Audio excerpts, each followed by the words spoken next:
Okay guys, so nabanggit ko na sa inyo na magkabukod na yung wiring natin from solar charge controller going to battery and yung from battery going to inverter. So ibig sabihin, sabi ko nga, ay ang minomonitor lang na ating DC meter is yung palabas ng battery na power.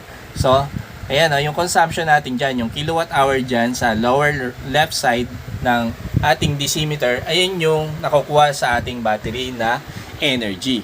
Tapos, ang pagmamonitor natin ng ating harvest is dito lang tayo talaga titingin sa ating SRNE solar charge controller, no? So sa ngayon, mag-alas 12 na. Ayan, 1,435 watt hour na yung ating na-harvest. So ganun din sa ating 12 volt system. So ito yung 24 volt system ko, ito yung 12 volts ko naman, no? Isang diretso lang siya. So ganun din dito. So itong DC meter na to is hindi niya trace yung harvest ng ating solar charge controller sa baba kasi diniretso ko na yung wiring niya sa battery, no.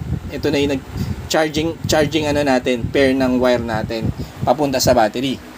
Ngayon, pansinin nyo, walang galaw to kasi nga nakakonekta siya sa inverter natin. Yung inverter natin is naka-off siya ngayon. Kaya napansin nyo dito yung power consumption natin is naka-zero siya.